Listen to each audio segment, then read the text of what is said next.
1862-yili Liviyaning Tobruk shahrining Janzur yezida tug'ilgan Umar Muxtar yetimlik ichida cho'ng bo'ldi.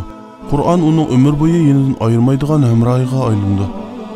U Qur'onning hamrohligida sap imonga, Allohning yaratishida bor bo'lgan ustun aql farosatga va tavranmas irodaga ega edi. Taxminan 1890-yillarda Osmoniy xilofati ig'rolga tushib qolgan vaqtlar.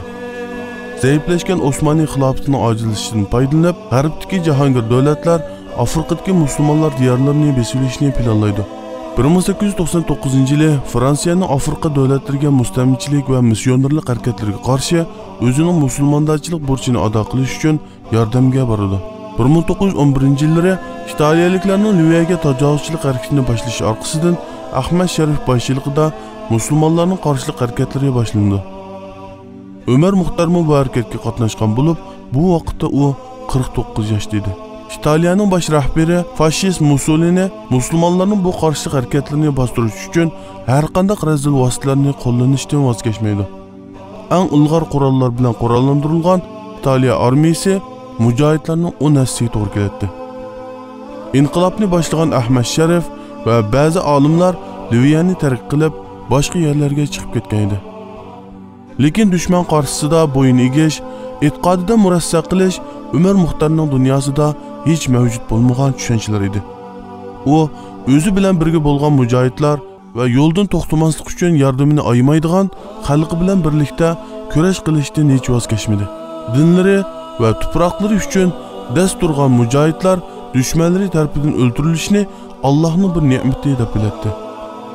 1923-yili Umar Muxtar kurashning eng yangi ahvolini muzokara qilish uchun 1 yil ilgari Misrga davolanish uchun ketgan İdris Sanusi bilan ko'rishmoqchi bo'lgan.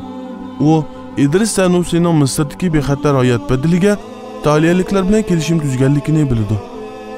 Umar Muxtarning Misrda qilib qilinishi talab qilingan bo'lib, uningga nurg'un pul berilganligi va saroy taqsim qilinganligini aytdi. U bu takliflarni keskin rad qilib Liviyaga qaytib keldi. Umar Muxtarning 1924-yili 2-oyning 1-kuni Said Ahmad Ash-Sharifga yozgan maktubida shunday bayonlar bor edi. Shuni bilginki, biz bu tuproqlarning ochiq va azobli kunlarini boshdan kechirayotgan avlodlarimiz. Vatan tajovuzchi kuchlarning oyoq ostida nol qilayotganda İdris Sanusi chiqib Misrga ketdi. Uningdan keyin italiyaliklar tuzilgan barliq kelishimni bekor qildi. Biz bo'lsak o'zimizni intayin tartibsiz holatda topdik. Biz xuddi yurish yo'lini sharq va g'arbini anqira olmay, dengizning o'rtasida laylab yurgan kemaga o'xshash tashlab etildik. Senmi o'xshashlar bizni tashlab Turkiyaga ketishni tanlading. Shuni bilginki, vallahi va summa vallahi, sizlarning yaqinlardan oldigan kunlarmi keladi. Subhanalloh. Tatliq meyve berganda vataningga ega chiqqayding. Qayg'uli kunlarda qandoq vataningga ketib qolsan, biz Misrga İdrisning yoniga keldik. Ammo u bizga ketinglar, o'zinglarning jinni qutqizinglar. Bizdan sizlarga qila oladigan hech qanday yordamimiz yo'q, dedi. Va bizni quruq qo'l yo'l soldi. Mangzimizni sug'organ ochiq ko'z yoshlarimizni surtib, yurtimizga qaytib keldik. Ammo shuni bilib qo'yginki, qandoqli bo'lmasin biz Allohga tavakkul qilib, vatanimizga qaytib keldik. Va oxirgi qinimiz qolguncha dinimizni, vatanimizni va jinimizni qo'g'dashga va qat'iy dushmanga taslim bo'lmaslikqa ahd qildik. Ammo biz yanala nurg'un narsalarga ehtiyojliq. Bo'libmi qurol, ondan pul, yemeklik va kiyim-kechakka qattiq ehtiyojlimiz. Yordamchimiz faqat Allohdir. Allohdir. Aldiram. İmkoniyatingiz nim bo'lishidan qat'iy nazar, oz yoki ko'p demasdan yordamga tez harakat qiling, tez harakat qiling, tez harakat qiling. Umar Muxtar yerli xalq bilan birlikda tog'larga chekinib, italiyaliklarga qarshi 20 yilga yaqin zarbalarni berdi. Yer shaklini obdan biladigan va urush taktikalariga mahir Umar Muxtar boshchiligida italiyaliklar zo'r mag'lubiyatga uchraydi. Uning Italiyaga qarshi bodur kurashi 22 yil davomlashdi. Bu jarayonda nurg'un ishg'oliyatchilar mag'lub bo'ldi. İtaliyaliklar shundoq deydi. Agar bizga Umar Muxtardan 10 tal bo'lganida yetar edi.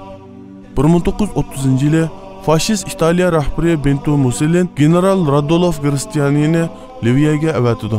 Bu mezgilda İtaliyaliklar bu rayonga qarshi qattiq harakat boshlagandan keyin mujohidlarni xalqning yordamidan ayirish uchun 100 ming kishidan tarkib topgan fuqarolarni jazo lageriga olib keladi. Lagerdagi zulm sistemlar odam tasvirligisiz darajada chekdan oshadi. Bütün vahşiylik ve rahimsizlikler lagerda qo'rqinchli vahima paydo qiladi. Lagerdagi buncha ko'p odamga odatda ularning 4dan 1 qismi to'yg'idekmi tomoq berilmaydi. Vahşiyliklar ve nachar sharoitlar tufaylidan kelib chiqqan o'lim nisbati odamning tenini tikanlashtirgudek darajada qo'rqinchli edi. Fojia buning bilan cheklanib qolmadi. Xitoyliklar mujohidlarning orqa ko'ch va yordam yo'llarini tamoman to'sish uchun Misr chegarasini qirg'oqdan boshlab janubdagi Jag'butgacha tikanlik sim bilan tamoman etib tashildi. 1931-yilning boshlarida Liviya cho'llarida Umar Muxtarning yetakchiligida boshlangan mustaqillik ko'rishi toza qiyin sharoitga duch kelgan edi.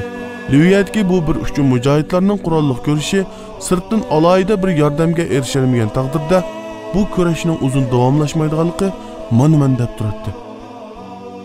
Oxiri Xitoyliklar qo'lga kirgizishga qodir bo'lolmagan oxirgi joy Kubrani qo'lga kirgizdi. Umar Muxtar bu holatni 1931-yili yanvarning oxirgi kunlarida Misr chegarasidan maxfiy o'tib, o'zi bilan ko'rishga kelgan Muhammad Asadga shunday tushuntirdi. Sen bu ko'rib turguningdek biz oxirgi tuproqlarimizda turibmiz. Urushimiz. Chunki biz bu tuproqlardan dushmanlarni qo'g'lab chiqarishga yoki imonimiz va erkinligimiz uchun urushishga majburmiz. Biz Allohga mansubmiz va uningga qaytamiz. Ayol bolalarimizni Misrga avatdikki, Janobi Alloh bizlarni o'limga chaqirganida orqamizga qarab qolmayli. Kufrning qo'ldan ketish voqealigiga shohid bo'lgan bir mujohid bu voqealikni bayon qilib bunday deydi. Tuyuqsiz holda uch tarafdan nurg'un dushmanlar besib keldi. Tanka va ig'ir tipdagi zambiraklar, urush aeroplanlari og'amchi bo'yi uchib, uy, masjid va xurmzorliklarni bombardimon qilishga boshladi. Aramizda qurolliq 200-300 cha odam bor edi. Boshqalar bo'lsa, yashanganlar, ayollar va bolalardan tarkib topadi. Biz shaharni ko'chma-ko'cha, uy-uy qo'g'dashga tirishgan bo'lsaqmi, oxiri biz Al-Havariysiga kelganda so'linib qoldik. Qo'n miltiqlarimiz tank va yangi tipdagi urush mashinalariga kir qilmaydi. Shuning uchun uzun bormay ular bizni ezib, besib o'tib ketdi. Yana shundaqmi bizdan bir qancha kishi qutulib qoldik. Men o'zimni xo'rmizorlikqa etib, Xitoyliklarning qo'rshovini bo'shatishini kutib turdim. Uzun o'tmay Xitoyliklar o'zlarining paskina qo'llarini uzatgan qiz va ayollarning ochiq nol faryodi anglanishga boshladi. Bu xo'rliq va razilliklarni anglamaslik uchun quloqlarimni chingaytib oldim. Atsi atdigan yashangan bir ayol kelib, menga non va suv yetkazib berib, Xitoylik generallarning shahar va yezi qishloqlarda saqlangan bütün odamlarni Sayyid Muhammad al-Mahdining qabrisiga haydab kelib, Qur'on Karimni keltirib, ularning ko'z oldida yirtib tashlab, dassab turib, "Qani u badaviy payg'ambaringlar, chaqiringlar, kelib sizlarga yordam qilsin" deb to'lg'anligini, vodiydagi bütün xorma daraxtlarining kesilishi, suv manbalarining buzib tashlanishi uchun buyruq tushirganligini so'zlab berdi va ko'zlarini tamomlab eqotgan yishini etki bilan aytib turib, shaharning mashhur olimlaridan bir qancha mo'tabar zotlarni aeroplanga chiqarib, aeroplan qo'zg'alib ko'tarilgandan keyin ularni yerga tashlab o'tganligini so'zlab berdi. Bu voqealar bo'lib ikkinchi kechasi yana qiz ayollarning ochiq nor faryodlarini, ondan o'q ovozining ko'tarilganligini anglab, chidog'chilik qolmadi. Ular bosqinchilik qilgan qiz ayollarni bir-birlab o'qitib o'tadi. Kecha yerimlashgan edi. Men asta yotgan yerimdan o'milab cho'lga qarab yo'l oldim. Menga bir yerga kelganimda o'tlab yurgan egisiz bir to'ga uchrab qoldi-da, to'ga minib bu yerga keldim. Umar Muxtar boshchiligidagi mujohidlarning ko'rishi bir mezgil davomlashgan bo'lsa-mu, bir qism xoinlarning xiyonati tufayli 1931-yili 11-sentabr Silonta rayonida Xorshov ichida Xitoyliklarga asir tushdi. Umar Muxtar asirga tushib, Surataga keltirilib o'tgandan keyin ochiq sud ichilishining oldida Xitoyning Liviyadagi bosh harbiy qo'mondoni Rodolf Grassianining oldiga ilib kelindi.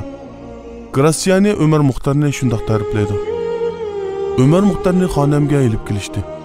U kishiga "Nemishqa chekinmaysizlar? Bizni yengalaymiz deb o'yladinglarmi?" deb so'radim. Shu vaqtda u menga shunday qaradiki, bu nazardan putlarim lag'ildab ketdi. yiqilib ketishga tas qoldim. Qalbimni bir qo'rqinch qoplab oldi-da, üstülimga yo'lni oldim. U kishining haybati, yuzidagi nuri kishining suvaklarini titrtatdi. 1931 yili 12 sentabr Cho'l Arslani sud maydoniga elib kelindi va o'limga mahkum qilindi. Sodiya Ömer Muxtarga mujohidlarning kurashlarini to'xtatish to'g'riliq maktub yo'llig'inida o'lim jazosini bekor qilib, o'rniga surgun jazosi chiqarganligini taklif qilganida Ömer Muxtarning qaytargan javoblari tarix sahifalariga oltin harflar bilan o'yib qo'yildi.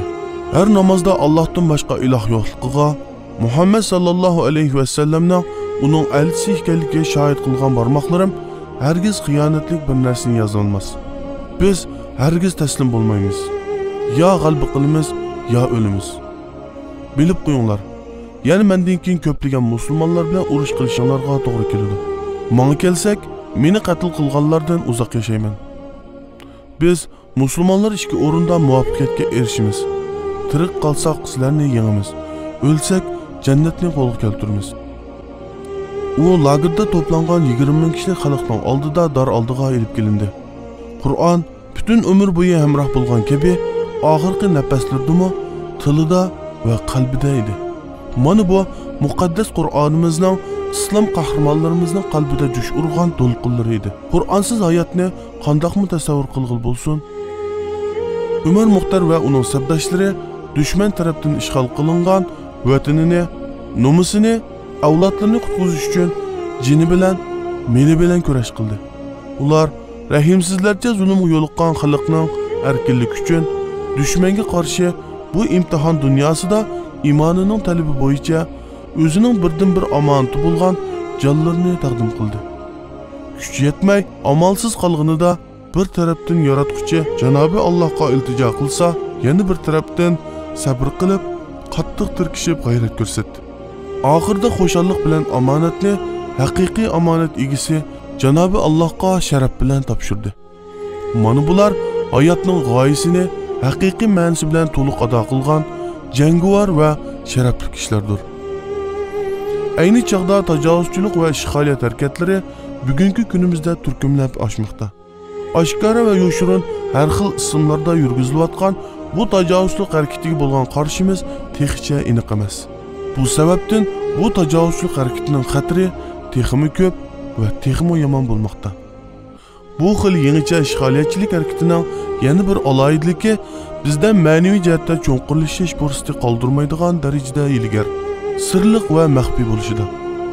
Bo'lib bu harakatlarning asosliq avangardlari o'z ichimizdan chiqib, bizga bo'lgan besimini texmi ig'irlashtirishida.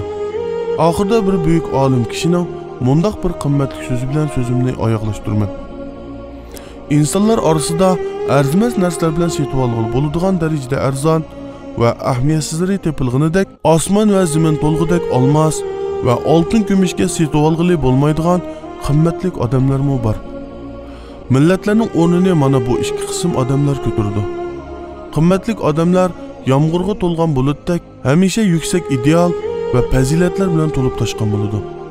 Tonulsun, tonulmasun, bundaq odamlarning qadam bosgan yerlari ular o'tib ketgandan keyinmi yeshillikqa purkinadi. Ömer Muxtar italiyaliklarga men o'laman, abadiy yashayman, ammo sizlar o'lish bilan tugisizlar deydi. Har qanday musulmon o'z hayotini arzimas dunyo matolarga setib etmasligi, aksicha bu fani hayotni qurbon qilib, baqiy hayotni qo'lga keltirishi lozim albatta.